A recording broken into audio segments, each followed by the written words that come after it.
Bueno, pues hoy vamos a sumergirnos en el libro de Segundo de Reyes. Es sin duda el capítulo final, el más trágico en la historia de los reinos de Israel.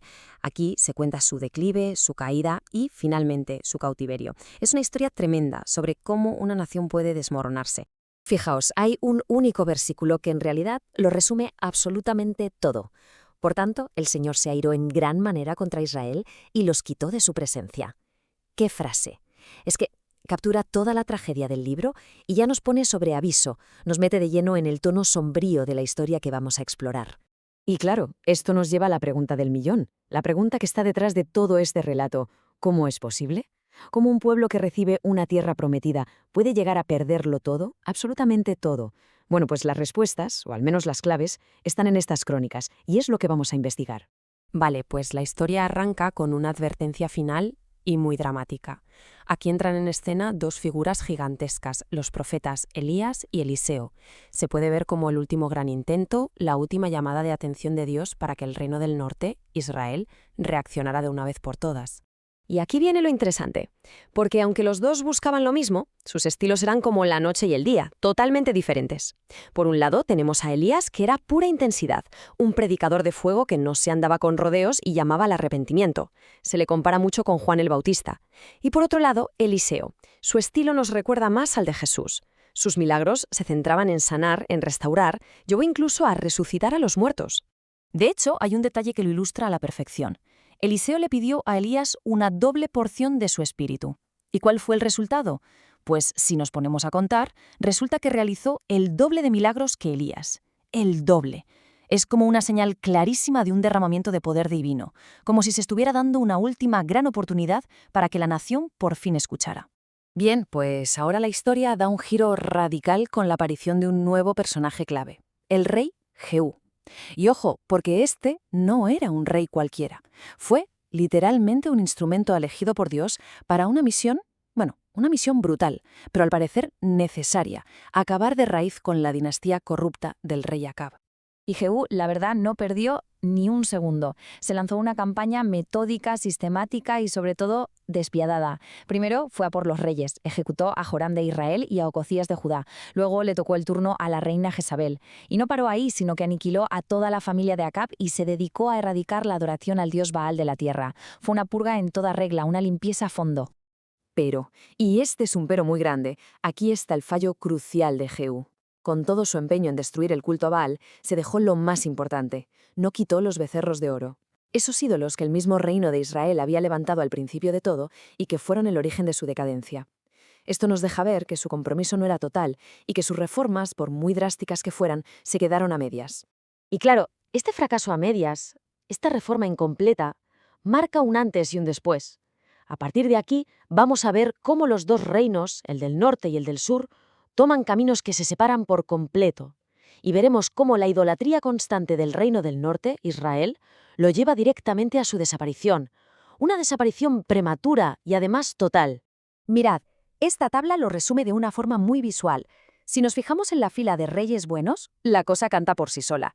El reino del norte, Israel, ¿cuántos tuvo? 0, ni uno. Judá, el del sur, en cambio, tuvo unos poquitos reyes que intentaron reformar las cosas. Y aunque al final no pudieron evitar el desastre, sí que consiguieron, digamos, retrasar lo inevitable. La idolatría sin freno del norte sencillamente sentenció su destino mucho antes. Y que quede claro una cosa, Su caída no fue ninguna sorpresa, no fue algo que pasó de la noche a la mañana. Se enviaron profetas uno tras otro para advertirles, pero, como dice el texto, no quisieron oír, antes endurecieron su cerviz. O sea que se cerraron en banda, que hicieron oídos sordos. Ignoraron literalmente siglos de advertencias. Bueno, pues con el reino del norte ya fuera de juego, la historia se centra exclusivamente en el sur, en Judá. Y aquí vamos a conocer a los dos últimos reyes buenos, dos figuras casi heroicas, que al menos por un tiempo consiguieron frenar el desastre que ya se veía venir. El primero de ellos fue el rey Ezequías.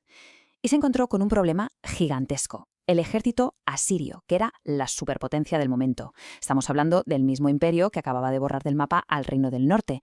Imaginaos la escena. La situación no es que pareciera desesperada, es que, humanamente, no tenía ninguna salida. Pero Ezequías hizo lo único que podía hacer: oro. Y la respuesta, bueno, la respuesta es uno de los milagros más espectaculares de todo el Antiguo Testamento. Un ángel del Señor acaba con 185.000 soldados asirios. 185.000, en una sola noche. Jerusalén se salvó de una forma absolutamente milagrosa. Sin embargo, la alegría de esta liberación duró muy poco, porque justo después llegó al trono el hijo de Ezequías, Manasés, y se le considera el peor rey de toda la historia de Judá, pero con mayúsculas. Su maldad llegó a niveles inimaginables, hasta el punto de practicar el sacrificio de niños, algo terrible, y con él se cruzó una línea. Su reinado fue tan oscuro que selló el destino de la nación. A partir de Manasés, el juicio ya no era una cuestión de sí, sino de cuándo. Aún así, todavía hubo un último destello de esperanza. Fue con el rey Josías, el último de los reyes buenos. Él intentó de todo, hizo reformas radicales, recuperó la ley de Dios, pero había un problema de fondo. Los cambios eran solo por fuera, eran superficiales. El pueblo parecía cumplir, sí, pero en sus corazones, en lo privado, seguían atados a sus ídolos. Era puro teatro. Y como el corazón de la gente en realidad no había cambiado, la nación se encaminó ya sin frenos hacia su final. Así que llegamos al último acto, a la conclusión de esta larga historia, la caída definitiva de Judá y la destrucción de su capital, la gran ciudad de Jerusalén. Y el colapso final fue increíblemente rápido y caótico. Después de la muerte de Josías le sucedieron sus hijos y su nieto, uno detrás de otro, y a cada cual peor. Se pasaron el tiempo rebelándose contra la gran potencia de entonces, Babilonia, hasta que al final se cansaron. El rey Nabucodonosor, harto de tanta rebelión, llegó y en el año 586 a.C. arrasó con todo. Destruyó Jerusalén y su increíble templo hasta los cimientos. El resultado final es tan simple como devastador. La tierra prometida, aquello que había sido el centro de su identidad, de su fe, de todo, durante siglos, se había perdido. Simplemente ya no estaba. Y todo esto nos deja con una pregunta flotando en el aire. Con la gente en el exilio, la tierra en ruinas, la ciudad destruida, ¿de verdad se había perdido toda la esperanza? ¿O era posible que, incluso en medio de esta derrota tan absoluta, la historia aún no hubiera llegado a su fin?